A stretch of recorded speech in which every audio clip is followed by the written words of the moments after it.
कलकत्ता विश्वविद्यालय में आप रहे हैं और आप देश विदेशों में सभी जगह अपना मार्गदर्शन किए हैं। आपने वैज्ञानिक दृष्टि इस विषय पर अनेकानेक लेक्चर दिए हैं। वैदिक गणित इस विषय पर महोदय का महनीय अधिकार रहा है। उनके हम अनेकानेक बार उस संदर्भ में विशेष उद्बोधन सुने हैं हम लोगों ने।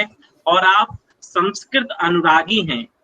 संस्कृत के लोगों को प्रेरित करने के लिए आप महनीय भूमिका निभाते हैं। वास्तविक रूप से यदि कहें तो आप एक मनीषी हैं, हम सबके प्रेरक हैं। आज आप हमारे यहाँ पधारे हैं। मैं आपका इस अवसर पर स्वागत करता हूं और निवेदन करता हूं कि हम सबका भारतीय संदर्भ में मूल्याधारित शिक्षा इस विषय के आधार पर मार्गदर्शन करें, प्रेरण करें और उद्बोधन करें। पूज्य आचार्य। मांगल्या वसुधा कुटुंब हृदया श्री भारते भारती स्वस्तिर्धियो अनुग्रह करा शारदे आशीर्वचन सर्वदा। परम आदरणीय प्रोफेसर अमिता जी और परमेश जी, सुबह मुझसे बात किए थे सुरेंद्र नागर जी, उपस्थित सभी प्रतिभागी गण, जैसा कि अभी परमेश जी ने बताया, संस्कृत मम भूय अनुरागा वर्तते, किंतु संभाषणे मम सम्यक गति न अस्ति, अतयो अमिता जी अनुमत्या अहम राष्ट्रभाषायाम अभिभाष्यते। ठीक बोला हूं कि नहीं? बहुत बढ़िया, बहुत बढ़िया सर। संस्कृत मैंने कभी नहीं पढ़ी थी, लेकिन आप लोगों के संपर्क में आने के बाद कुछ बोलने का प्रयास करता हूं। विषय जो मेरे समक्ष रखा गया है, वैल्यू एजुकेशन पर बात करनी है। और आज जो स्थितियां हैं, आज की जो स्थिति है, प्राचीन काल में या भारतीय परंपरा में जो स्थिति थी और उस स्थिति में और आज की स्थिति में मूल बहुत ही अंतर आ गया है। आज नैतिक शिक्षा का अभाव एक तरह से हो गया है और परिवेश में जिस तरह से सोशल अनरेस्ट चल रहे हैं, जिस तरह से आपाधापी है, जिस तरह से प्रतिस्पर्धा है, जिस तरह से एक तरह से ईर्ष्या की भावना है, हर आदमी एक दूसरे से कॉम्बेट कर रहा है, ऐसी स्थिति में वैल्यू एजुकेशन का अपने आप में एक बहुत महत्व है। और ये वैल्यू एजुकेशन क्यों घटा है, इसके पीछे बहुत सारी चीजें हमें समझनी पड़ेगी। तो वो तो मैं चर्चा करूंगा, चर्चा में रहेगा विषय। लेकिन सबसे पहले मैं 2-3 चीजों से शुरू करना चाहता हूं, और वो ये है कि भारत का परिवेश शिक्षा के प्रति क्या रहा, और दूसरी बात जो सबसे महत्वपूर्ण है कि शिक्षा है क्या, शिक्षा का उद्देश्य क्या है, अध्यापक के दायित्व क्या है। ये सारी चीजें जब हम समझ लेंगे एक तरह से, तो अपने आप वैल्यू एजुकेशन के विषय में भी हम समझ लेंगे, या समाज की जो आज की स्थिति है वो कैसे। आप सब ये जानते हैं कि या तो सुना होगा या जानते हैं कि प्राचीन काल से ही भारत एक विराट गुरुकुल के रूप में विकसित हुआ। यहां पर गुरु और शिष्य दोनों ही अनन्य भाव से ज्ञान की साधना में निमग्न रहते थे। इसलिए इस देश का नाम एक तरह से जब हम व्याख्या करते हैं तो भारत कहते हैं। भा माने ज्ञान, रथ माने रमे रहना। ज्ञान वस्तुतः जैविक चेतना का अंतर्निहित स्वभाव है, जो प्रायः सभी जीवों में सुषुप्त अवस्था में रहता है। और नित्य नूतन सीखने की जो हमारी प्रवृत्ति है, उसके के कारण आत्मिक चेतना पर जो एक अज्ञान का अंधकार जो है, जिसके आवरण से वो ढका रहता है, वो प्रकाशित होने लगता है। और इस आवरण के हटते ही ज्ञाता और ज्ञाय के बीच मध्य का जो संबंध है, वो ज्ञान के रूप में हमारे पास प्रकट हो जाता है। जैसे उदाहरण के लिए मैं आपसे चर्चा करूं कि बया जो घोंसला बनाती है, वो बहुत बड़े जो कारीगर हैं वो भी नहीं बना सकते। जहां तक मकड़ी का आप जाला देखिए, तो वो अच्छे से अच्छा बुनकर भी जो है उस तरह से वो नहीं बना पाएगा। इसी तरह से दीमक जो बाम्बी बनाते हैं दीवालों पर, आप वो देखिए कि वो बाम्बी जो है वो उसमें सुबह का टेम्परेचर कुछ होता है, दिन का तापक्रम कुछ होता है, और रात्रि वेला में उसका तापक्रम कुछ होता है। तो थर्मोडायनेमिक्स के सारे नियम वहां पर अप्लाई हो जाते हैं। और वो कहां से सीखा? किसी आईआईटी में तो जाकर वो दीमक नहीं सीखा। उसी तरह से आपको एक और चीज बताएं, हम लोगों ने अभी जो रिसर्च किया है, और उस रिसर्च में हमने पाया है कि जो चींटियां हैं, आपने चींटियां बहुत देखी होंगी, चींटियां जो हैं, वो चींटियां चाहे अफ्रीका की हों, चाहे अमेरिका की हों, चाहे ऑस्ट्रेलिया की हों, चाहे भारत की हों, चाहे चाइना की हों, रशिया की हों, ये जो चींटियां यूनिवर्सली जितनी चींटियां हैं, ये साउथ में जाकर अपना वॉशरूम बनाती हैं, जिसमें नित्य क्रिया करती हैं। कोई भी किसी भी देश की चींटियां उससे दूसरी दिशा में कभी भी अपना वॉशरूम निर्धारित नहीं करती। तो ये यूनिफाइड कल्चर कहां से आया चींटियों के अंदर?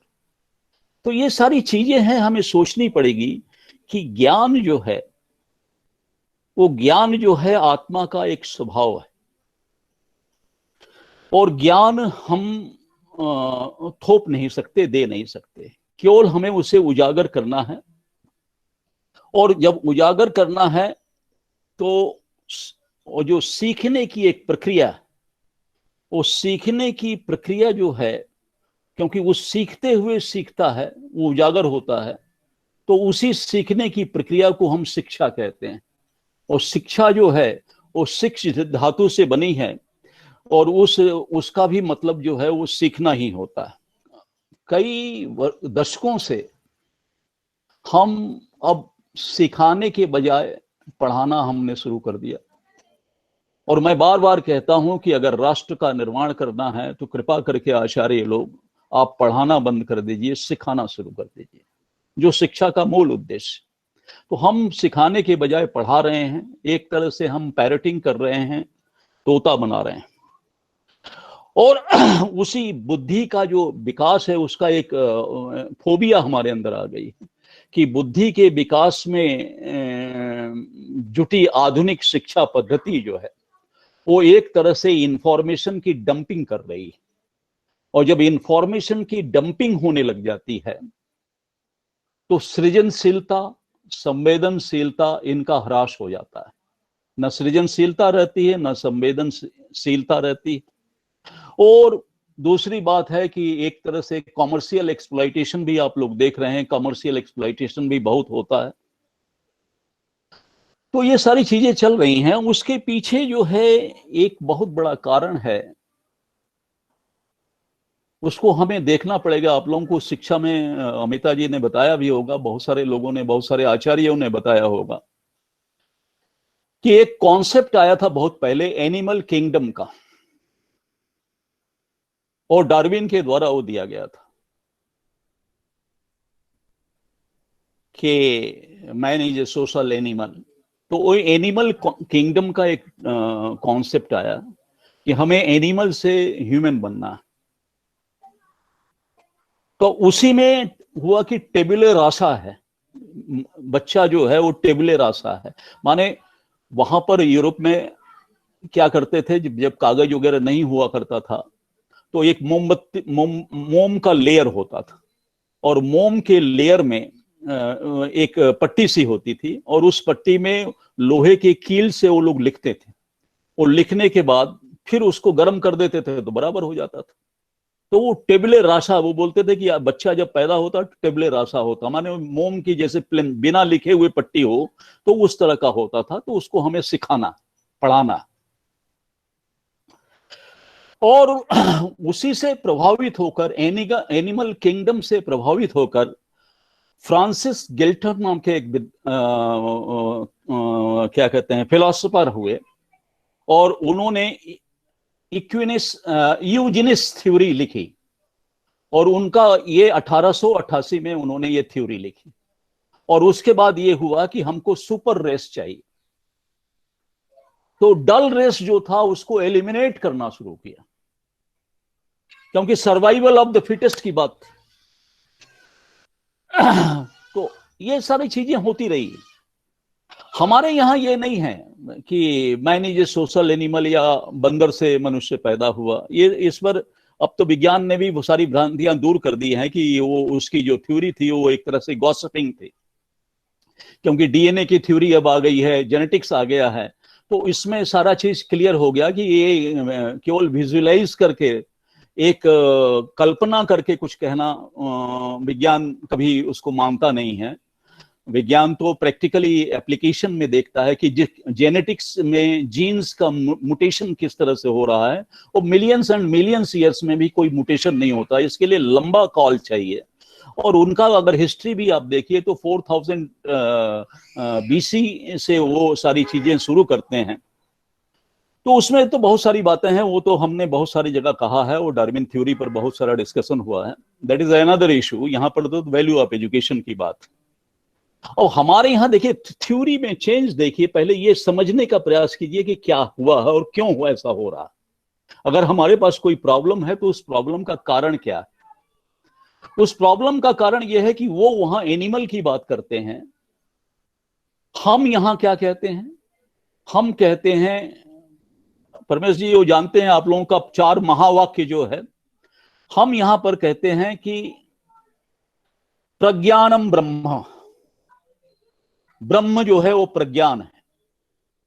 ज्ञान, विज्ञान और प्रज्ञान की जो मैं बात करता हूं तो उसमें प्रज्ञान सर्वोपरि। ज्ञान तो नॉर्मल नॉलेज हो गया, विज्ञान जो है उसके एक तरह से स्टडी करके एक्सपेरिमेंटल वे पर जो निष्कर्ष हम निकालते हैं उसको हम विज्ञान कहते हैं।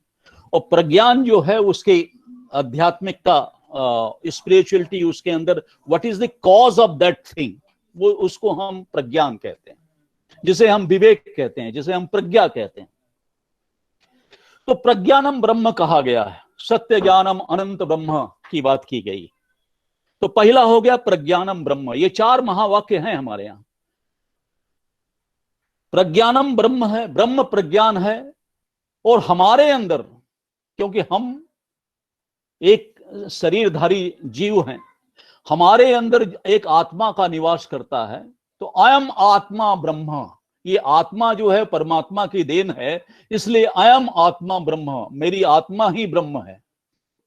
और मेरी आत्मा अगर ब्रह्म है तो अहम ब्रह्मास्मि, मैं ब्रह्म जैसा ही हूं।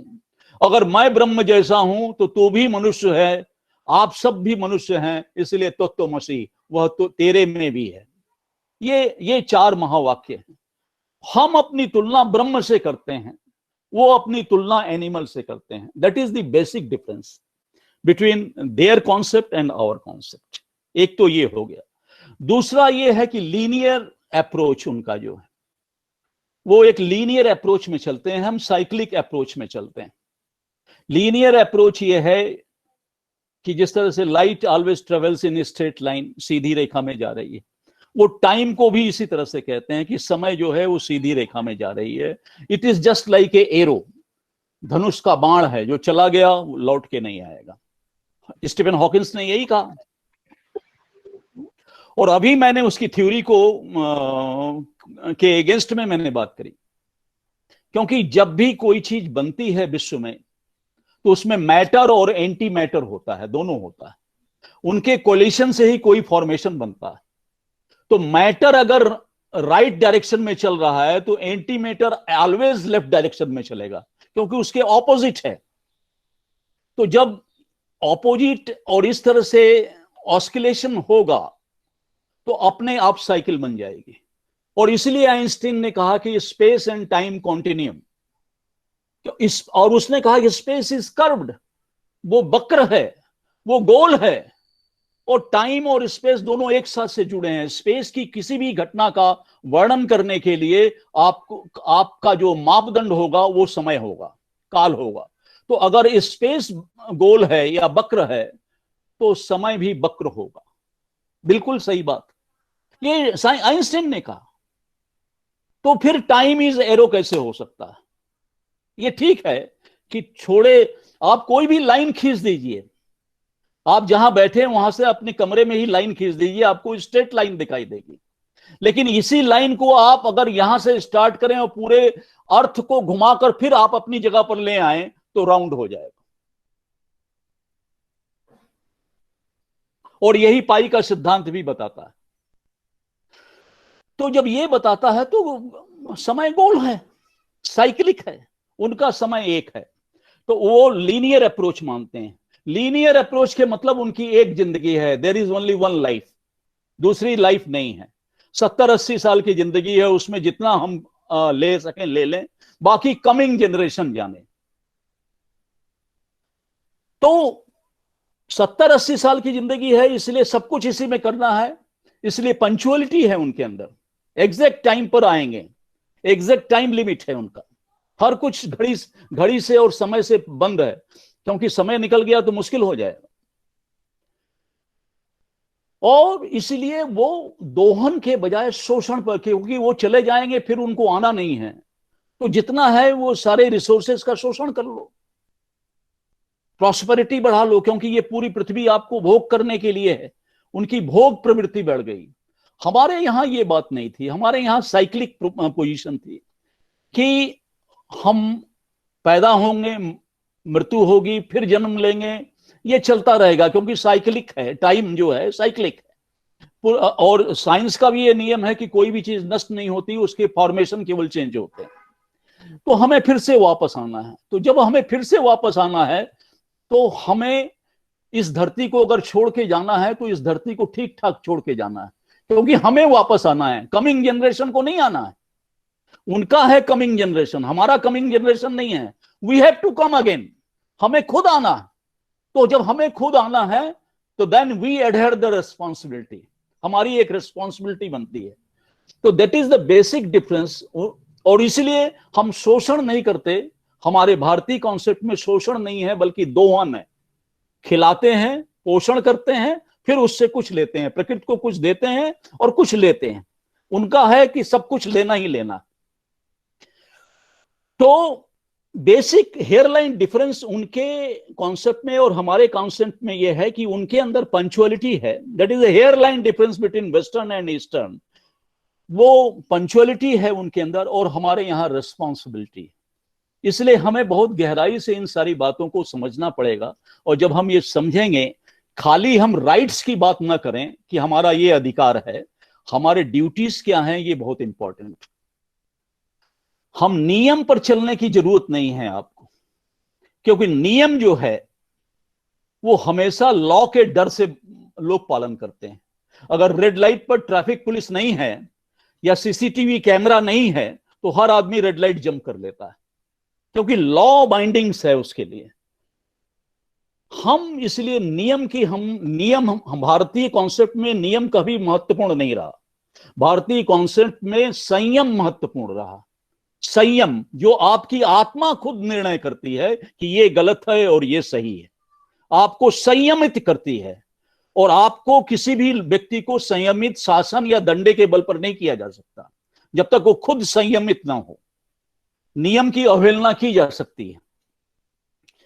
तो ये कुछ डिफरेंसेस हैं, और इन डिफरेंसेस के बाद हमें ये सोचना पड़ेगा कि तो अनुकरण के माध्यम से जब ये है, ये पहले मैंने आपको ये बताया कि ये क्या प्रॉब्लम्स क्या हैं, क्वालिटी एजुकेशन क्यों जरूरत है और क्यों होनी चाहिए।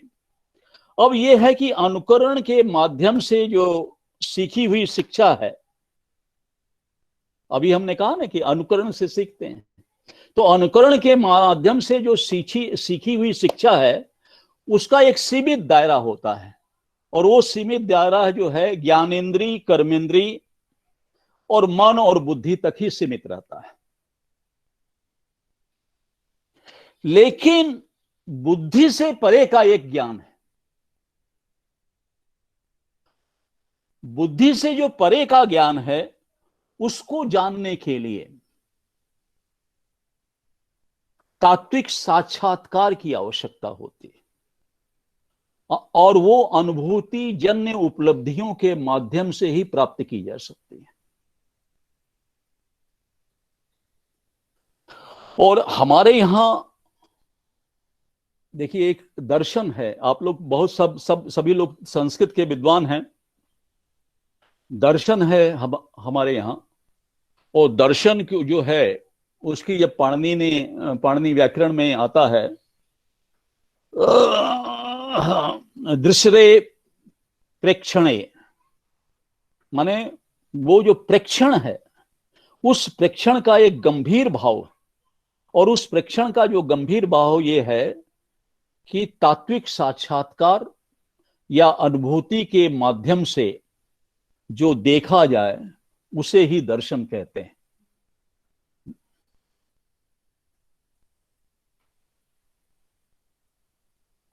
अच्छा, प्रेमलता भी आई हुई है, इसमें बैठी हुई है। अच्छा तो तात्विक साक्षात्कार बहुत जरूरी है, और व्यक्ति को यही तात्विक साक्षात्कार या अनुभूति जब हो जाती है हमको किसी चीज की, तो यही व्यक्ति को आत्मज्ञानी बनाकर एक संयमित प्राणी बनाता है, जो मैंने अभी संयम की बात करी। तो मानवीय परिवेश में जो शिक्षा है, एजुकेशन है, उसका जो परम लक्ष्य है वो है जीवन की अखंड प्रक्रिया को समझने का,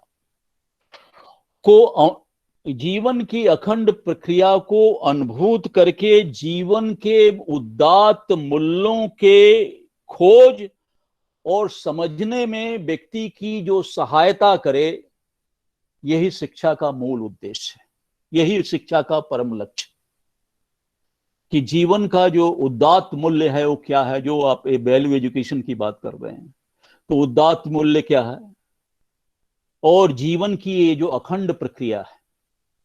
देखिए, अखंड प्रक्रिया इसलिए मैं कह रहा हूं कि आप लोग एक बात समझने का प्रयास करिए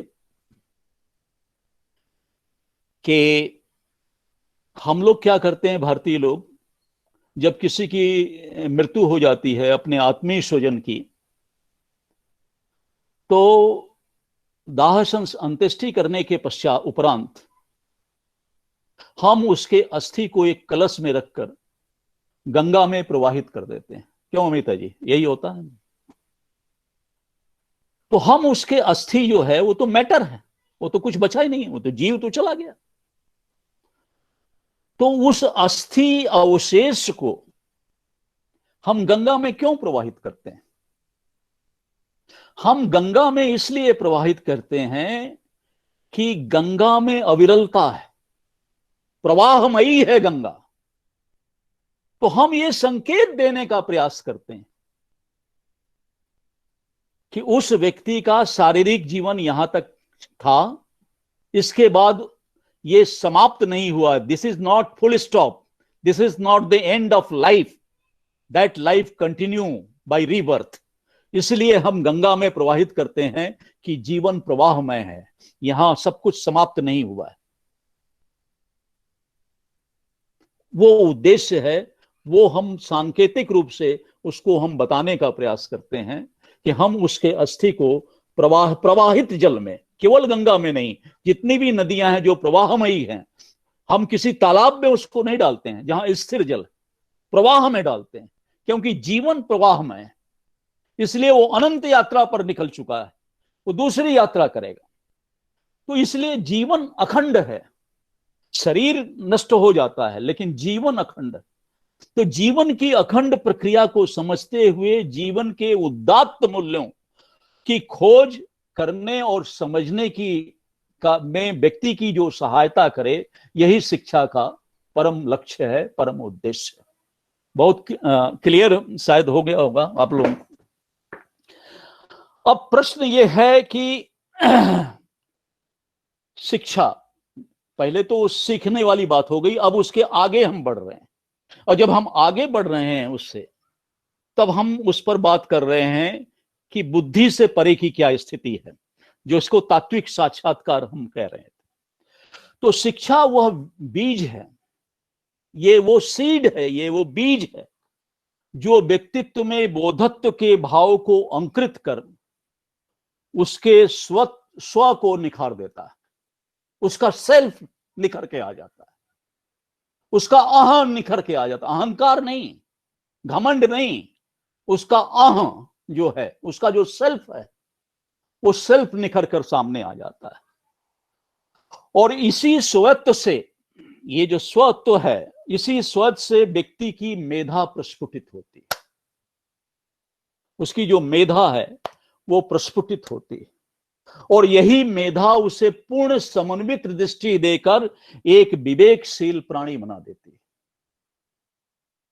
है। देखिए, शिक्षा ही बीज है जो ये सब कुछ कर रही है। और इस प्रकार मेधा के आधार पर प्रज्ञा के सहयोग से वो पूर्वाग्रहों और भ्रांतियां, जितनी भ्रांतियां हैं समाज में आती हैं कालक्रम में, बहुत सारे पूर्वाग्रह होते हैं, उन सब का निर्मूल कर कर एक उसके अंदर एक मौलिक सोच विकसित करती है। वो रटा रटाया तोता फिर नहीं हो सकता, वो तोता नहीं बन सकता कभी, वो भ्रांतियों में नहीं अटकेगा, वो पूर्वाग्रहों में नहीं अटकेगा, प्रज्ञा के आधार पर खुद अनुभव करेगा, प्रज्ञा के आधार पर खुद अनुभव करेगा, आत्म साक्षात्कार करेगा, तत्व का साक्षात्कार करेगा और अपना एक कॉन्सेप्ट तैयार करेगा जो यूनिक होगा। और ये यूनिक होने के बाद में वो तो इसलिए एक अज्ञ प्राणी को प्रज्ञ प्राणी के रूप में रूपांतरित करने का महती दायित्व जो है आचार्य और शिक्षकों की दक्षता पर ही निर्भर रहता है।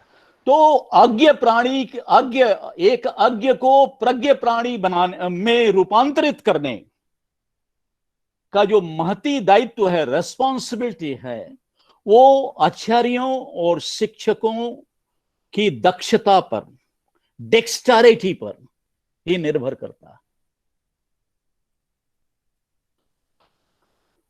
और यह एक ऐसा दायित्व है, ये दायित्व खाली कहने से नहीं होता, यह एक ऐसा दायित्व है जिसके निर्वहन में व्यक्तिगत अभिलाषाएं और व्यक्तिगत आकांक्षाओं को तिरोहित करना पड़ता है।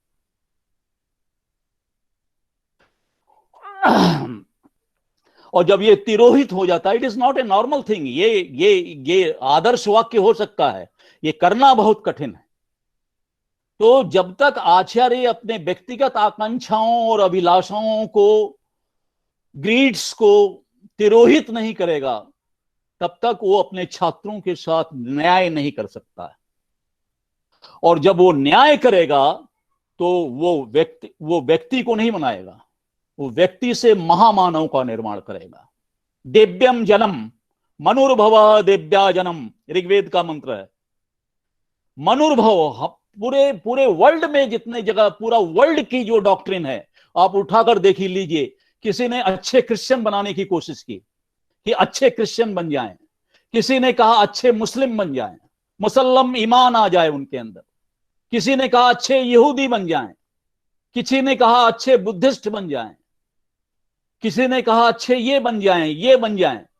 लेकिन भारत ने कभी ये नहीं कहा। भारत ने कहा मनुष्य बनो। भारत ने मनुष्य बनने की बात करी। और आज के डेट में मनुष्य आपको नहीं मिलेंगे, जातियों में विभाजित लोग मिल जाएंगे आपको, विभिन्न धर्मों में विभाजित लोग मिल जाएंगे, लेकिन मनुष्य खोजने पर नहीं मिलेंगे। भारत ने हमेशा मनुष्य बनाने की बात करी है, और मनुष्य बनाने का जो कार्य है वो सिर्फ और सिर्फ शिक्षक कर सकता है, दूसरा कोई नहीं कर सकता। ये आचार्य ही कर सकता है।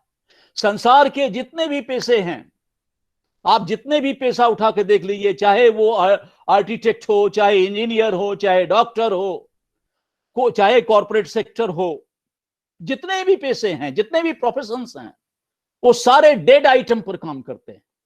दे are all working on the dead items, matter पर काम करते हैं। केवल एक शिक्षक ही ऐसा है जो चेतना को गढ़ता है।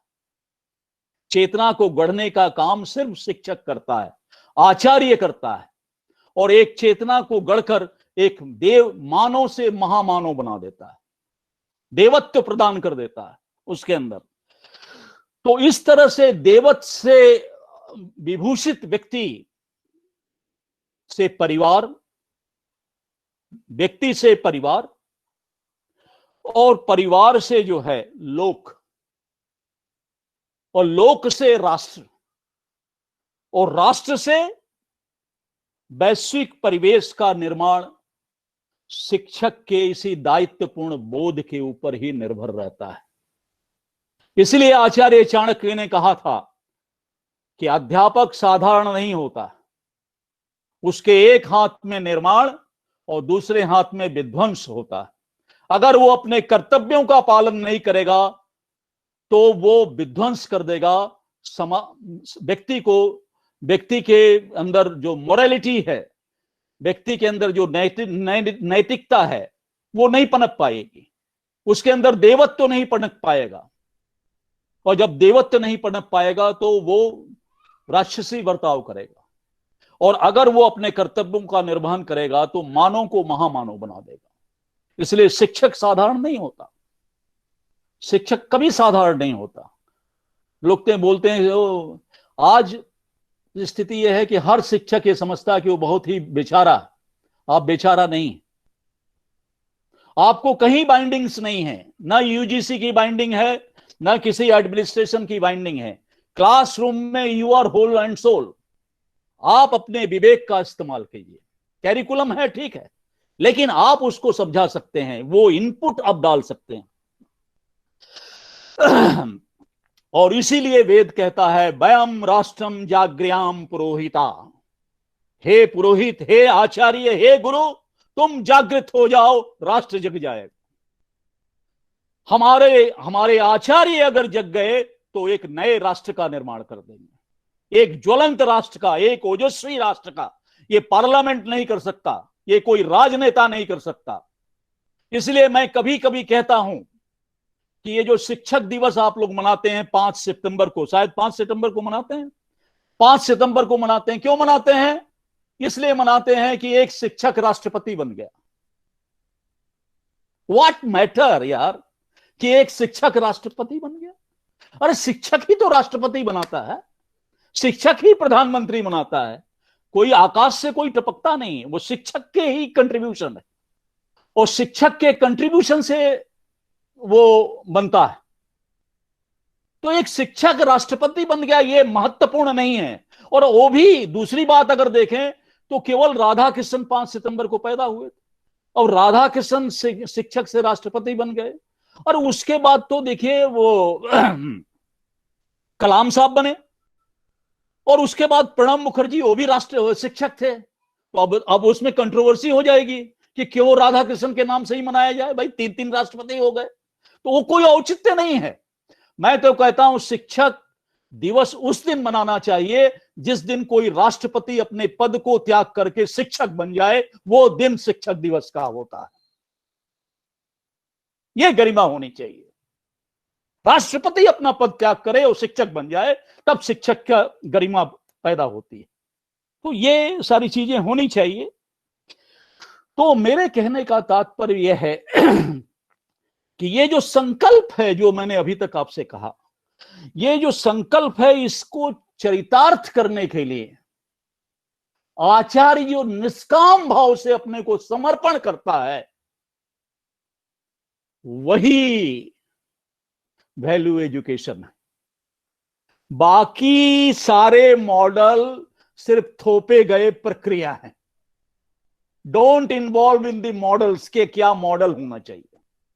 आपकी अंतरात्मा जो कहती है, आपका कर्तव्य जो कहता है, और निष्काम भाव से जो आपका समर्पण भाव है, वो इतिहास रचता है, वो क्रिएट करता है।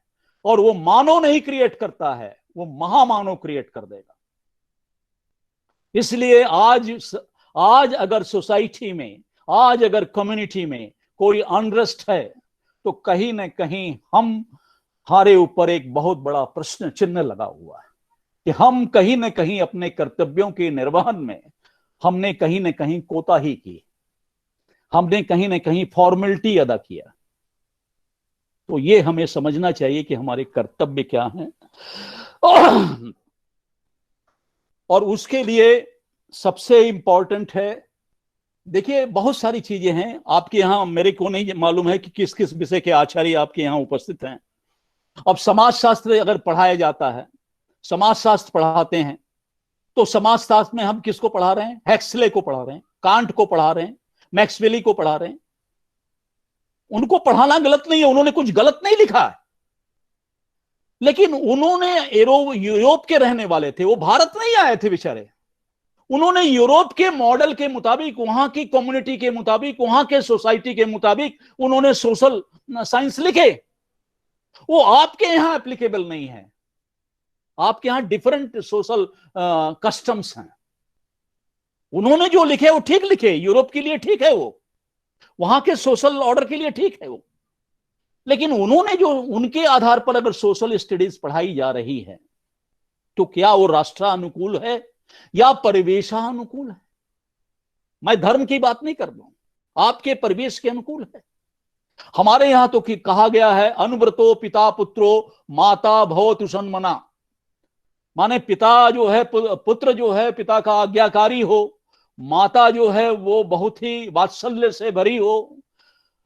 जाया पत्नी मधुमती, माने जो पत्नी है वो मीठी वचन बोलने वाली हो, प्रेम करने वाली हो। आजकल क्या है आप सब जानते हैं क्या हो रहा है, नहीं आप हंसी माने ये सारी चीजें हैं, हमें देखना चाहिए। शिक्षा हमें शिक्षा चाहिए, नारी सशक्तिकरण चाहिए। अमिता जी इसको अन्यथा मत लीजिएगा। नारी सशक्तिकरण के होड़ में, शिक्षा के होड़ में, राइट्स के होड़ में, अधिकारों के होड़ में माताएं जो हैं अपने बच्चों को क्रंच में डाल रही हैं, आया के भरोसे छोड़ रही हैं और बाहर निकल जा रही हैं। अन्नपूर्णा हैं, होटल में रेस्टोरेंट में खाना खा रही हैं क्योंकि समय नहीं है उनके पास, रेडीमेड मोबाइल ऑर्डर करके खाना मंगवा रही हैं, ऑफिस जाना है। तो जो अन्नपूर्णा थी, वो अन्नपूर्णा का दायित्व निर्वहन करने में असमर्थ हैं, हैपहैजर्ड मैनर में। उनकी गलती नहीं है, क्योंकि इस तरह से प्रेशराइज है वो, क्योंकि उसे ऑफिस भी जाना है, उसे सारा काम भी करना है। तो अन्नपूर्णा का दायित्व निर्वहन नहीं हो पा रहा है, इसलिए लोगों के इम्यूनिटी सिस्टम फेल हो रहे हैं। आज आप देखिए, आपके सामने है, पहले मैं कहता था तो शायद विश्वास, आज देखिए कोरोना है, और कोरोना में क्या हो रहा है? कोई मेडिसिन नहीं है, there is no medicine at all, कोई वैक्सीन नहीं बना है, और 86% रिकवरी हो रही है दिल्ली में। भारत में सबसे ज्यादा रिकवरी रेट वर्ल्ड के अपेक्षा। क्यों है? Because of the immunity system. देखिए, अन्नपूर्णा का कंट्रीब्यूशन नहीं है उतना। अगर अन्नपूर्णा का कंट्रीब्यूशन होता तो एक आदमी को कोरोना नहीं होता, यह मैं दावे के साथ कह रहा हूं।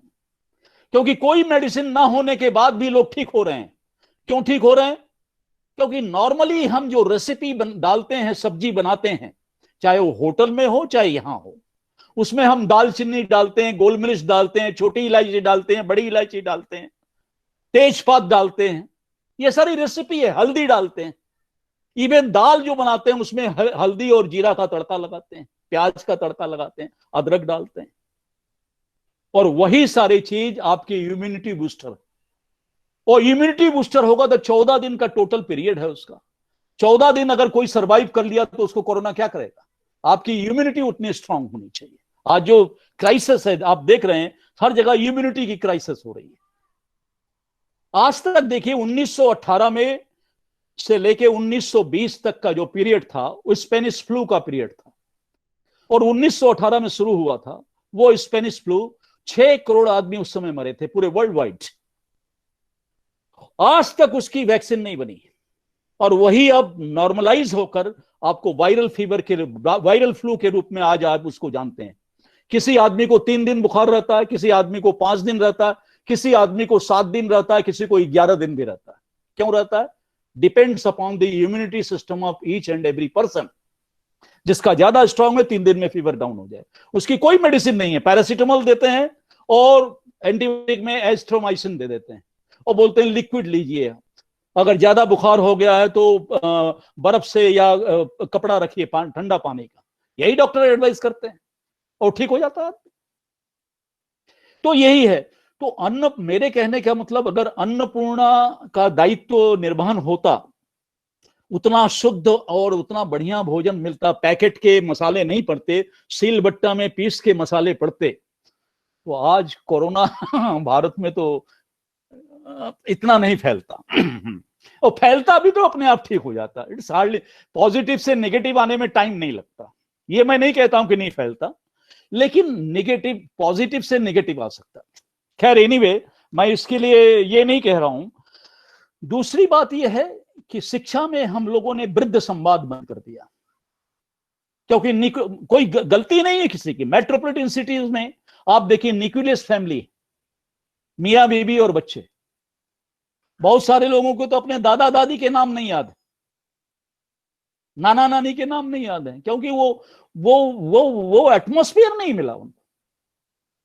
मेट्रोपॉलिटन सिटी में पैदा हुए, उनके रूट्स का जो कल्चर था, उनका फैमिली बैकग्राउंड का जो कल्चर था, वो अडॉप्ट ही नहीं कर रहे हैं। वो मेट्रोपॉलिटन के आर्टिफिशियल लाइफ स्टाइल को अडॉप्ट कर रहे हैं बचपन से। न्यूक्लियस फैमिली सिस्टम, और जब न्यूक्लियस फैमिली सिस्टम है तो वो व्यष्टि में सोचते हैं, समष्टि में नहीं सोचते हैं। एक ज्वाइंट फैमिली स्ट्रक्चर में रहेगा आदमी, कुछ होगा, लेकिन वहां पर केवल इंडिविजुअल अप्रोच है, सेल्फ सेंटर्ड। वहीं उनके अंदर बीजारोपण हो रहा है, सेल्फ सेंटर्ड। और इसीलिए आज देखिए, आप लोगों को देखिए, शादी नहीं कर रहे हैं 35, 30, 40 वर्ष में, 30 वर्ष में कैरियर बिल्ड करना, सेल्फ सेंटर्ड। तो ये सारी चीजें हैं, हमें सोचना पड़ेगा। तो न्यूक्लियस फैमिली सिस्टम में कितना डिटेरिएशन हुआ। वृद्ध संवाद हमने छोड़ दिया, शिक्षा में भी हम नहीं रखते हैं।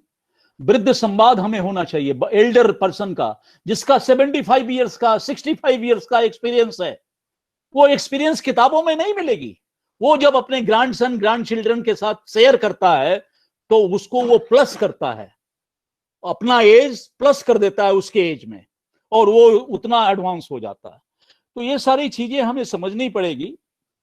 लेकिन जहां तक आप, ये तो सारा सोसाइटी का मामला है, सारे कुछ, लेकिन आपको सारी चीजें देखनी पड़ेगी।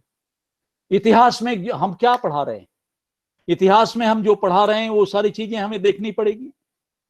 ये ठीक है कि ग्रेविटेशन थ्योरी न्यूटन ने दी, अगर आप पढ़ा रहे हैं तो कोई बात नहीं, पढ़ाइए। लेकिन क्या एक शिक्षक के नाते अगर बुक में नहीं लिखा हुआ एनसीईआरटी के, या जो पब्लिश्ड यूजीसी द्वारा प्रिस्क्राइब्ड है उन बुकों में नहीं लिखा हुआ है, तो केवल न्यूटन पढ़ाकर इतिश्री कर देंगे आप? क्या आप नहीं कर सकते कि हमारे यहां भारत विश्वगुरु था? यूं विश्वगुरु नहीं था कि केवल संस्कृत जानता था, लिटरेचर जानता था। हर डिसिप्लिन में वो मास्टर था, इसलिए विश्वगुरु था। आप ये देखिए कि 1800 का जो डाटा है अंगस मेडिसिन का, वो कहता है कि भारत का वर्ल्ड ट्रेड में 25% कंट्रीब्यूशन था। ये हम नहीं कह रहे हैं। उसके बाद हम रटे आ रहे हैं कि भारत एक कृषि प्रधान देश था। सारे आचार्य वही पढ़ा रहे हैं, भारत एक कृषि प्रधान देश था। अरे 25% कंट्रीब्यूशन 1800 में था भारत का। उस समय चाइना, अमेरिका का कोई 0% कंट्रीब्यूशन था, 4%, 5% था। हमारा 25% कंट्रीब्यूशन था, हाईएस्ट कंट्रीब्यूशन था। तो कंट्रीब्यूशन क्या मसाला बेच के था क्या? हमारे कॉटन का आप जानते हैं कि अंगूठी के भीतर से साड़ियां निकल जाती थी, इतना फैब्रिक इतना उच्च कोटि का था। आयरन ओर की बात करिए तो कुतुब मीनार में ही देख लीजिए, हजारों साल से पड़ा हुआ है ओपन में, कहीं भी जंग नहीं लगी उसको। इस तरह का आयरन ओर था, इस तरह की इंडस्ट्री थी। एक भी मल्टीनेशनल नहीं था। आज भारत में इतने मल्टीनेशनल हैं, कॉर्पोरेट सेक्टर हैं। वर्ल्ड में कितने मल्टीनेशनल्स हैं, कॉर्पोरेट सेक्टर हैं। हमारे यहां एक भी कॉर्पोरेट सेक्टर नहीं था। हर गांव में वो उद्योग धंधे होते थे, हर गांव में। जिस तरह से चाइना में हर गांव में कंपोनेंट बनते हैं, असेंबल होते हैं मल्टीनेशनल्स में, हर गांव जो है रिच था इंडस्ट्री में। एग्रीकल्चर भी था, ये नहीं कह रहा हूं कि एग्रीकल्चर नहीं था, वो गलत है, वो भी सही है। लेकिन एग्रीकल्चर के साथ साथ इंडस्ट्रियल सेक्टर जो है स्कैटर्ड था, फैला हुआ था। वो किसी की मोनोपोली के अंदर नहीं था, किसी व्यक्ति के अंदर नहीं था।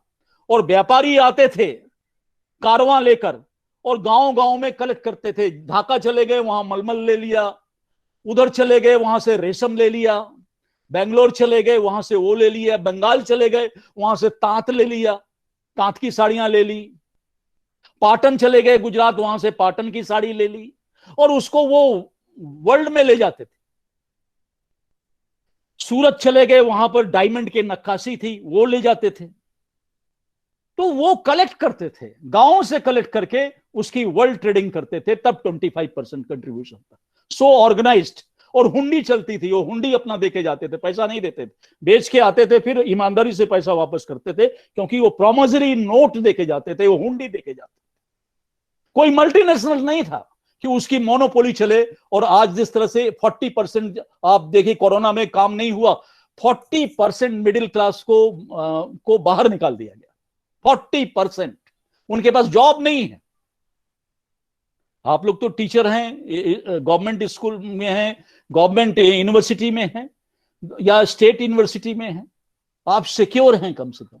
वहां देखिए जो एमबीए करके किसी कॉर्पोरेट सेक्टर में काम कर रहा है या कहीं काम कर रहा है, 40% जो है वो कर्टेलमेंट हो गया, क्योंकि बिजनेस नहीं है। उनकी गलती नहीं है, उनकी बिजनेस है नहीं। Who will take care of them? उन्होंने तो सब फैब्रिकेटेड इकोनॉमी है। और फैब्रिकेटेड इकोनॉमी में क्या है? आर्टिफिशियल परचेजिंग पावर है। आपके पास कार खरीदने की पावर नहीं है, बैंक लोन देने के लिए तैयार है, कार लोन लीजिए, ईएमआई देते रहिए जिंदगी भर। होम लोन ले लीजिए, जिंदगी भर होम लोन देते चुकाते जाइए, फ्लैट ले लीजिए। अब इस स्टेज में जब उन्होंने बंगला फ्लैट बढ़िया ले लिया, कार बढ़िया ले लिया, क्योंकि उनको अच्छी हैंडसम सैलरी मिल रही थी, अच्छे कॉलेजेस में, अच्छे यूनिवर्सिटी में, अच्छे स्कूल में उनके बच्चों को लेविसली ट्यूशन फी देकर उन्होंने एडमिशन करा दिया। आज अगर उनके पास नौकरी नहीं है तो वो तो मजदूरों जैसा गांव में भी वापस नहीं जा सकते, वो नहीं जा सकते। They can't return back to their home town. उनके पास क्या है? उनका तो फ्लैट भी अटैच हो जाएगा, उनकी कार भी अटैच हो जाएगी बैंक से, और ट्यूशन फी नहीं देंगे तो आप जानते हैं बगैर पैसे के कोई पढ़ाने के लिए तैयार है नहीं। तो उनकी क्या स्थिति होगी? तो ये फैब्रिकेटेड इकोनॉमी जो तैयार की गई, ये सारी चीजें हुई, ये सिर्फ इसलिए कि किसी एक सेक्टर की मोनोपोली बनी रहे। इसमें समाज को साथ लेके, सबको साथ लेके, सबकी आत्मनिर्भरता की बात जो प्रधानमंत्री कर रहे हैं, वो कहीं ना कहीं तो इस सिस्टम में नहीं रहा। तो इस पर हमें बहुत सारा सोचना पड़ेगा। खैर ये बहुत सारी बातें हैं, लेकिन ये आप लोगों के दिमाग में ये सारी चीजें होनी चाहिए, मेरा सिर्फ इतना कहना है। और अब मैं आपके लिए 2-3 मुद्दे की बात करता हूं कि आपको क्या आपके अंदर होना चाहिए। तो आपके अंदर जो है, आपकी जो प्रतिभा है, एक आचार्य के लिए प्रतिभा संपन्नता बहुत जरूरी है। उसे भाषा का ज्ञान, उसे अपने विषयों का ज्ञान, विषयों से इतर भी ज्ञान, एक्स्ट्रा नॉलेज, ये सारी चीजें उसके अंदर होनी चाहिए। और उसके बाद ये तो प्रतिभा हो गए, प्रतिभा से कॉम्प्रोमाइज नहीं होना चाहिए। और प्रतिभा ऐसी नहीं होनी चाहिए कि रात को होमवर्क करके आके आपके क्लास में पढ़ाएं। आपके एकदम से तत्व के प्रति साक्षात्कार आपके मन में होना चाहिए। आपके सब कुछ आपके यहां मन में होना चाहिए, और उसके बाद कोई बुक की जरूरत नहीं है। बुकें तो जो लिखा होगा वो 50-60 साल का आदमी होगा, लिखा होगा किताब, जैसे हमने भी बहुत सारी किताबें लिखी हैं, इस उम्र में लिखी। तो हमने 50 साल जो पढ़ा है उसी को तो लिखा होगा। आप लोग जो आज आधुनिक पढ़ रहे हैं उसको तो मैंने पढ़ा ही नहीं। तो हम तो 50 साल पुराने सिलेबस के हिसाब से हमने किताब लिखी। तो अगर हमारी किताब भी आज पढ़ेंगे तो आप 50 ईयर्स बैक की बात पढ़ रहे हैं, आप अपडेट कहां हैं? इसलिए हमेशा भारत जो है 50 ईयर्स पीछे रहता है, तो हम तो वहां को कॉपी करते हैं। तो प्रतिभा होनी चाहिए आपको, सबसे बड़ी बात है, और प्रतिभा के साथ प्रतिबद्धता बहुत आवश्यकता है। प्रतिबद्धता होनी चाहिए, दायित्वों के प्रति निष्काम निष्काम जो है प्रतिबद्धता होनी चाहिए अपने दायित्वों के प्रति। और केवल प्रतिबद्धता से काम नहीं चलेगा कि आपके अंदर प्रतिभा है, प्रतिबद्धता है, उसके साथ साथ जो प्रक्षेपण की तकनीकी है, जो बच्चों में ट्रांसमिट करने की है, जो अपने छात्रों में ट्रांसमिट करने की जो तकनीकी है, उसमें बहुत दक्षता होनी चाहिए कि किस तरह से कुशलता पूर्वक आप उनके मन मस्तिष्क में क्लैरिटी ला सकते हैं। आप उनको तोता मत बनाइए, उनके अंदर क्लैरिटी ला दीजिए, अनुभूति करना वो सीख लें, और जब वो एक क्लैरिटी आ जाए तो वहीं भी रुकिए मत। प्रतिभा हो गई, प्रतिबद्धता हो गई, प्रक्षेपण हो गया, उसके बाद वहां मत रुकिए, आप उसका आकलन भी कीजिए। इसलिए परिणाम द्वारा उसका निरंतर मूल्यांकन कीजिए। ये नहीं कि सेमेस्टर खत्म हो तब मूल्यांकन करें, आप निरंतर मूल्यांकन करते रहिए कि हमने आज क्लास में जो कहा उसको किसने कितना अडॉप्ट किया, और उसको उस तरह का वर्क दीजिए, होमवर्क दीजिए apart from your text book. और इसीलिए जो है ऋग्वेद का जो है ये मंत्र तो मैं नहीं पढ़ूंगा, ये 10वें मंडल का 71वें सूक्त का 7वां जो मंत्र है वो आचार्यों के लिए ये निर्देशित करता है कि आचार्यों को अध्यापन के लिए चाहिए कि वो विचारात्मक, वर्णनात्मक, संवादात्मक, कथात्मक, क्रियात्मक, प्रयोगात्मक तथा रचनात्मक सभी शैलियों का उपयोग करें, प्रयोग करें। केवल यही नहीं कि वो लेक्चर दे रहे हैं। तो विचारात्मक, वर्णनात्मक, संवादात्मक, कथात्मक, क्रियात्मक, प्रयोगात्मक और रचनात्मक, इन सभी शैलियों का वो करें। और इन सब को करने के पहले देखिए, एक प्रश्न आएगा कि हम यूनिवर्सिटी में हैं, हमने कोई प्राइमरी क्लास से उनको मोल्ड नहीं किया है बच्चों को, ये एक्सक्यूज नहीं है। आपको जो भी लॉट मिल रहा है उसमें मूलभूत परिवर्तन करना हमारा दायित्व है, चाहे हम किसी भी स्तर पर हो। कुछ न कुछ तो हम डाल सकते हैं। तो वो डालने के लिए हमारे यहां जो विधा थी, भारतीय जो परंपरा थी, उस परंपरा में टेक्स्ट के अलावा जो विधा थी वो अंतःकरण चतुष्टय की एक विधा थी। अंतःकरण चतुष्टय, अंतःकरण चतुष्टय का मतलब है मन, बुद्धि, अहंकार और चित्त, ये 4 चीजें। और ये जो 4 चीजें हैं, इन 4 चीजों में जो मन है वो विचार करता है, मन से आदमी विचार करता है, बुद्धि उस विचार पर निर्णय करती है। क्यों परमेश जी, ठीक बोल रहा हूं? मन जो है विचार करता है, बुद्धि जो है वो निर्णय करती है, और अहंकार जो है उसके अहभाव को, सेल्फ को, स्वत्व को प्रतिभाषित कर देता है, करता है ना अहंग। और जो चित्त है, चित्त में ही संस्कार पलते हैं। संस्कार मन और बुद्धि में नहीं होते, चित्त में संस्कार होते हैं। तो इन चारों, मन, बुद्धि, अहंकार और चित्त के विषय में अपने शिष्यों को, अपने छात्रों को, अपने छात्राओं को, अपने साथी संगियों को भी, अपने कलीग्स को भी इसके प्रति सचेत करने की आवश्यकता है। 5 मिनट में आप कर सकते हैं। इसके लिए कोई अलग से कैरिकुलम की आवश्यकता नहीं। टीचर एजुकेशन में आप कर सकते हैं कि ये इनका कार्य है। इसलिए मन पर भी देखना है, क्योंकि विचार गलत ना आए, तो मन पर भी संयम बना के रखना है। बुद्धि पर भी संयम बना कर रखना है कि वायस्ट ना हो जाए, वो ठीक से निर्णय ले। अहंग को भी ठीक करना है कि उसके अंदर अहंकार पैदा ना हो, लेकिन एक स्वत्व की भावना पैदा हो, एक इंडिविजुअलिटी पैदा हो, एक व्यक्तित्व का विकास हो।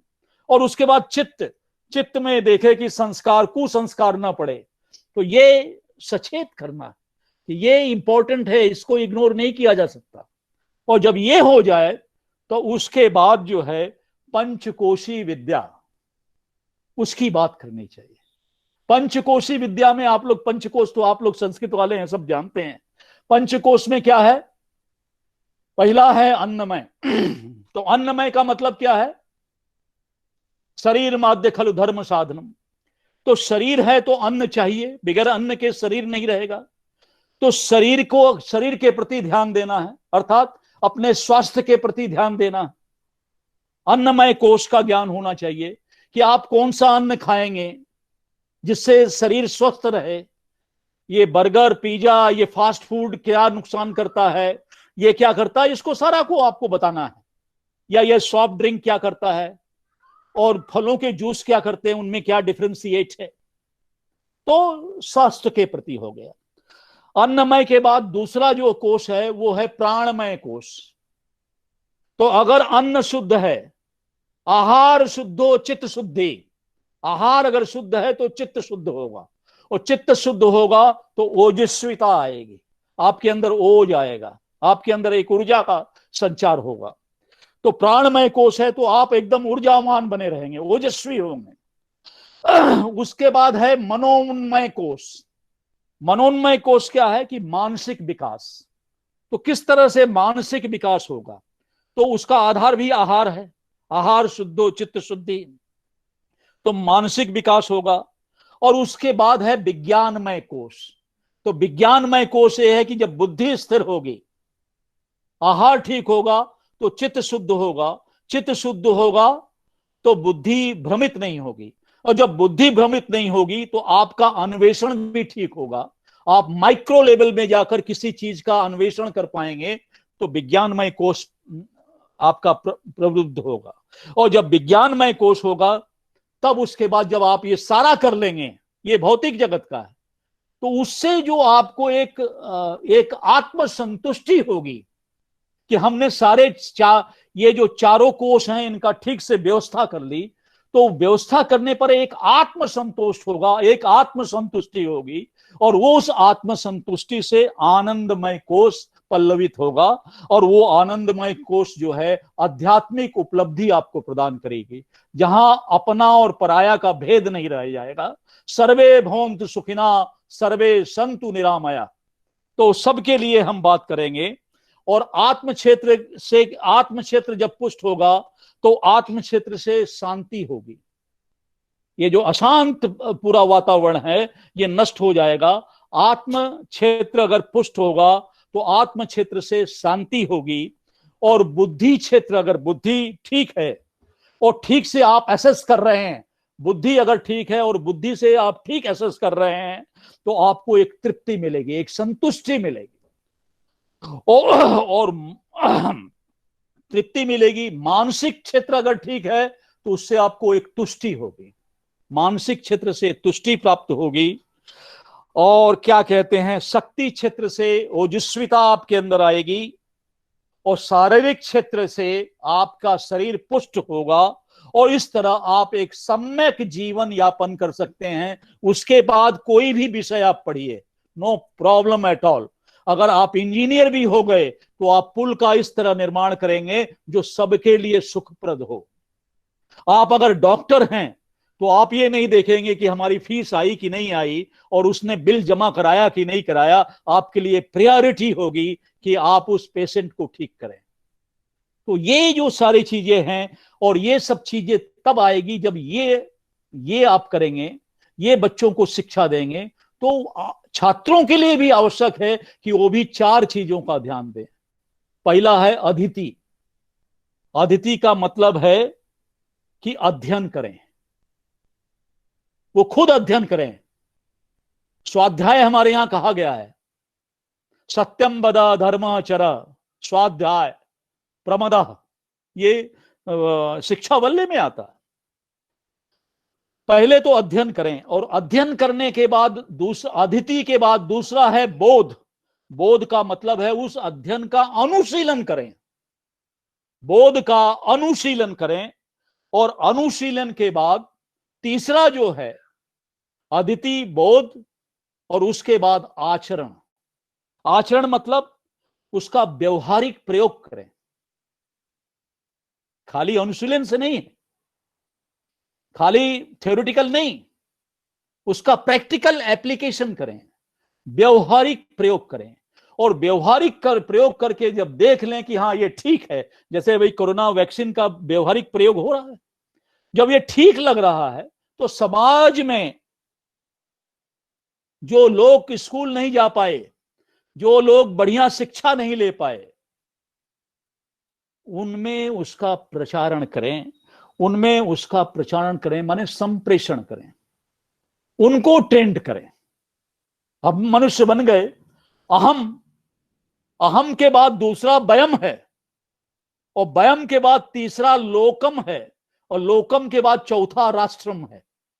अहम वयम लोकम राष्ट्र, ये समाज तो है ही नहीं कहीं जो हम समाज की बात करते हैं। समाज शब्द, आप ये परमेश जी हंस रहे हैं, समाज शब्द हमारे शास्त्र में है ही नहीं, किसी शास्त्र में, भारतीय शास्त्र में समाज शब्द नहीं है। पाणिनि ने व्याकरण में एक जगह समझ शब्द कहा है, और समझ का भट्टाराई ने जो व्याख्या की है वो कहा है कि ब्राह्मण समुदाय को समाज कहा जा सकता है, या फिर पशु के किसी विशेष समुदाय को समाज कहा जा सकता है। ये भट्टाराई ने कहा। हमारे यहां समाज शब्द नहीं है। समाज शब्द तो सोसाइटी से आया, क्योंकि वो कबीला थे, एक ट्राइब्स की कबीला होते थे। वहां तो मध्य युग में बर्बर कबीला होते, कबीला जब आगे बढ़े तो कम्युनिटी बन गई, कम्युनिटी से वो सोसाइटी हो गई, सोसाइटी से उसका जो रूपांतरण हुआ वो समाज शब्द हो गया। समाज में ईर्ष्या है, प्रतिद्वंदिता है। कोई ब्राह्मण समाज है, कोई राजपूत समाज है, कोई शिक्षक समाज है, कोई सरकारी समाज है, सरकारी कर्मचारियों का समाज है। समाज अलग है, कोई जैन समाज है, कोई बौद्ध समाज है, कोई हिंदू समाज है, कोई इस्लाम समाज है, कोई क्रिश्चियनिटी है, वो समाज है। तो हर में आपस में प्रतिस्पर्धा है। लेकिन जब हम लोक कहेंगे, अहम वयम लोकम, इसलिए हमारे यहां लोक कहा गया। लोकगीत है, लोक सभा है, लोक पंचायत है, लोक नृत्य है, सब लोक है।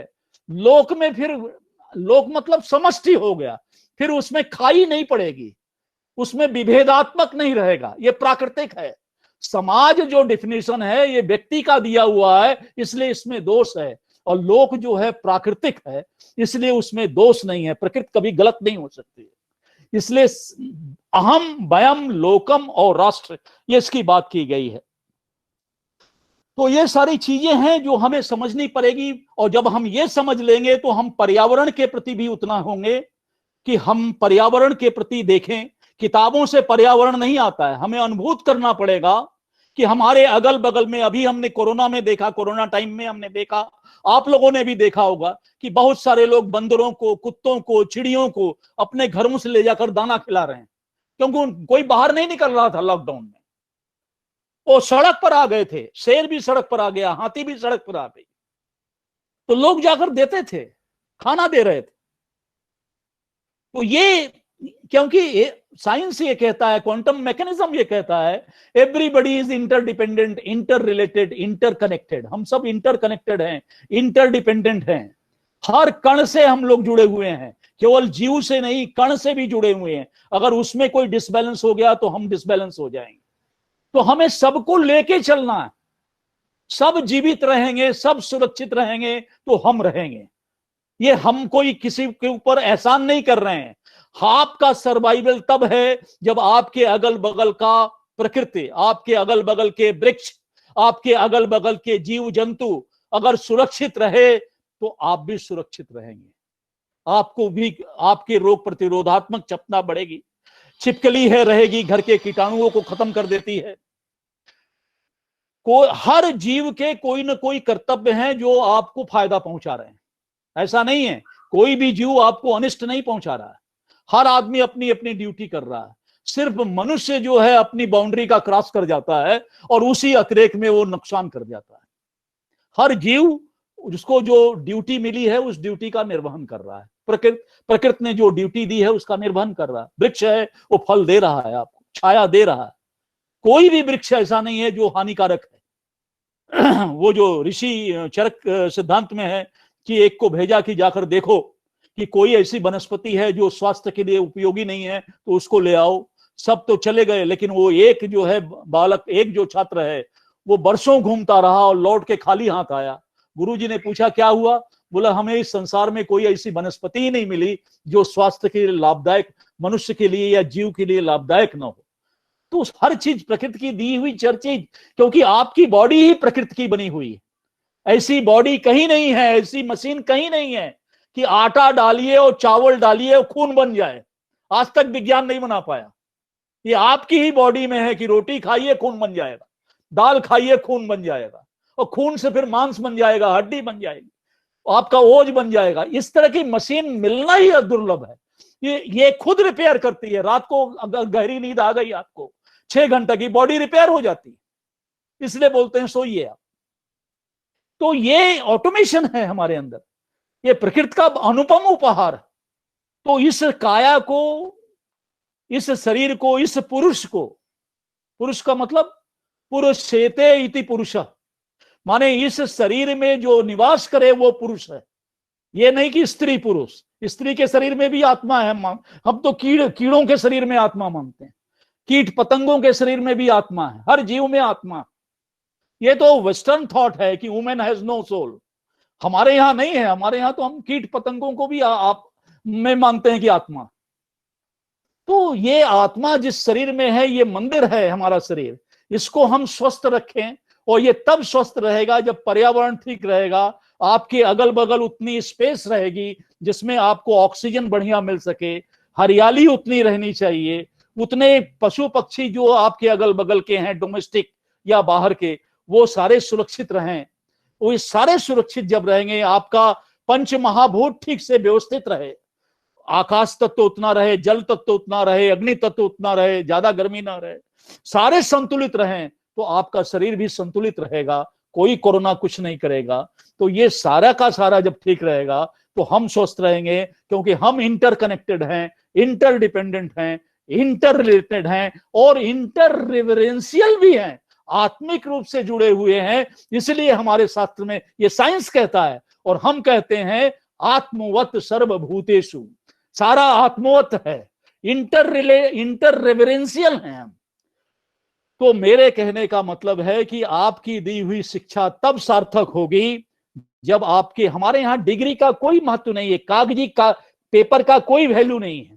तो प्रधानमंत्री जी जब 2014 में नरेंद्र भाई मोदी जब प्रधानमंत्री बनकर लोकसभा में आए, तो उन्होंने कहा एक डिबेट में कि हमने लोगों से पूछा कि आपकी क्या हुनर है। तो उन्होंने कहा कि मैं ये हूं, मैं बीए हूं, कोई कहा एमए। हमने कहा हुनर बताओ, तो हुनर कोई बता नहीं पाया। तो वो हमारे यहाँ कागज का वैल्यू नहीं है, हमारे यहाँ क्या हुनर है वो इंपॉर्टेंट है। और वो ये है, हमारे यहाँ विद्वान उसी को कहा गया है, हमारे यहाँ पंडित उसी को कहा गया है, हमारे यहाँ ज्ञानवान उसी को कहा गया जो किताबी कीड़ा ना हो, बल्कि जिसके अंदर मातृवत परदारेशु, माने दूसरी स्त्री मां के समान हो, मातृवत परदारेशु, सभी स्त्रियां मां के समान हो, क्योंकि जननी हैं, हम सब स्त्रियों से पैदा हुए हैं। इसलिए मातृवत परदारेशु ये भावना जिस दिन हो, पर द्रव्येशु लोष्ठवत, दूसरे का धन मिट्टी के समान हो, ये भावना जब पैदा हो जाए, मातृवत परदारेशु पर द्रव्येशु लोष्ठवत आत्मवत सर्वभूतेषु, सभी हमारे आत्म स्वरूप हैं। ये कोई आदमी अलग अलग नहीं है, सब आत्म स्वरूप हैं। जब ये भावना हमारे अंदर आ जाए, और जिस दिन ये भावना आ जाएगी, यह पश्यति स पंडिता, जो इस तरह की दृष्टि रखने वाला है वही विद्वान है। बाकी एमए पीएचडी डिग्री लिए हुए, डीएससी लिए हुए वाला आदमी को भारत कभी विद्वान नहीं मानता। और ये आचार्यों का गुरुतर दायित्व है कि वो अपने कर्तव्यों का निर्वहन करें। और अगर अपने कर्तव्यों का निर्वहन करेंगे तो निश्चित रूप से एक नई सृष्टि, नया राष्ट्र, नई भावना, नई मोरालिटी और ये जो डिसऑर्डर है ये अपने आप समाप्त हो जाएगा। कहीं न कहीं हम चूके हैं, कहीं न कहीं हमारे अंदर शिथिलता आई है।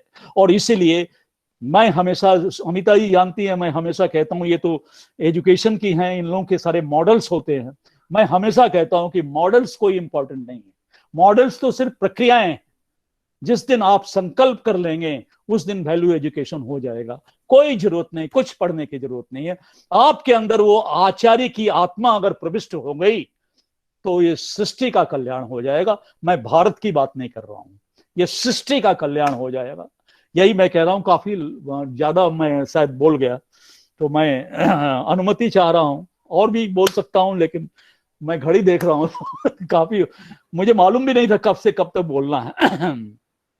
खैर एनीवे, ये इतना मुझे आप लोगों से कहना था, सारे प्रतिभागियों से। और वैसे तो मैं हंसा दूं जाते जाते, हम लोग माने अगर बोर हुए हों तो हम लोग तो नॉर्मली आपने अभी कहा ना, अज्ञ से प्रज्ञ बनाना। अज्ञ माने जो अज्ञानी। अब हम लोग वो विशेषज्ञ कह देते हैं। तो विशेषज्ञ को अगर संधि विच्छेद करें तो जो विशेष रूप से अज्ञ हो, विशेष रूप से जो अज्ञानी हो वही विशेषज्ञ हो गया। तो ये सारी चीजें हैं, तो ये हमें सब देखना है। मैं और इससे ज्यादा कुछ नहीं कहूंगा। बहुत अच्छा लगा। अमिता जी का धन्यवाद, परमेश जी का धन्यवाद, आप सभी प्रतिभागियों का। क्योंकि आप, हमारी एक आदत है कि मैं जब तक हमारे सामने फैकल्टी नहीं होती है, जब तक हमारे सामने छात्र नहीं होते हैं, जब तक हमारे सामने आचार्य नहीं होते हैं, क्योंकि मैं कहता हूं कि जो जितने उपस्थित हैं उनके जो वाइब्रेशन है उससे मैं बोलता हूं। और वो जब उपस्थित नहीं है, तो अभी तो दो ही मूर्ति उपस्थित थे ना, और एक तो सरस्वती की साक्षात प्रतिमूर्ति बैठी हुई थी, और दूसरे परमेश जी हैं जो परम ईश्वर हैं। तो इन दोनों को देखकर ही थोड़ा बहुत कुछ निकला है। आप लोग सभी को देखता तो शायद और ज्यादा निकलता, क्योंकि मेरा अपना कोई कंट्रीब्यूशन नहीं है। ये तो आपके ब्रेन से जो वाइब्रेशन होता है वो मैं तो डाकिया के रूप में हूं। आपके ब्रेन को मैं आपके पास वापस भेज देता हूं, बस इतना ही है। मेरा अपना इसमें कुछ नहीं है। ये सारी ऋषियों की धरती है, आप सब ऋषियों के संतान हैं, आप सब मेधा से एक दीप्यमान हैं। बस आप लोगों को देखता हूं, बस वही आ जाता है। तो इसलिए आप सबका धन्यवाद, इतने शांतिपूर्ण ढंग से इस तरह से आप लोगों ने सुना। और कोई अन्यथा अगर मैं कुछ लगा हो तो मैं उसके लिए क्षमा प्रार्थी हूं।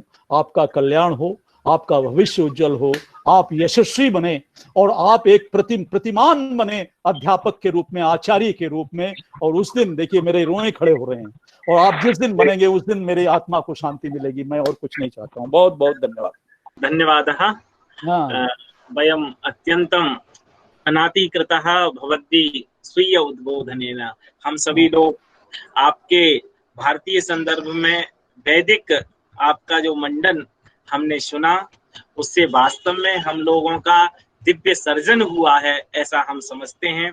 और आपने अपने गंभीर विचारों के द्वारा हमारी सभी प्रकार की जिज्ञासाओं को परिपोषित किया, और बहुत ही ओजस्वतापूर्ण आपने हम सबको मार्गदर्शन दिया, जिसके द्वारा हम अवश्य ही अपने आप को कृतार्थ महसूस करेंगे। और बहुत बहुत आभार व्यक्त करते हैं आपके प्रति। आपका इसी तरह हम लोगों के ऊपर आशीर्वाद और अभिप्रेरण बना रहे। और आपने आशीर्वाद भी दिया। बहुत ही हम लोग आपके प्रति कृतज्ञता ज्ञापन कर रहे हैं। श्री लाल बहादुर शास्त्री राष्ट्रीय संस्कृत विद्यापीठ पक्ष से, शिक्षण अधिगम केंद्र के पक्ष से, हमारी केंद्र की प्रमुखा महोदया की पक्ष से, जो महोदया ने आपको इस अवसर पर हमारे बीच में उपस्थापित किया, और सभी प्रतिभागियों के पक्ष से आपका धन्यवाद ज्ञापन करते हैं। और शांति पाठ से आज की सभा को यहीं विसर्जित करेंगे।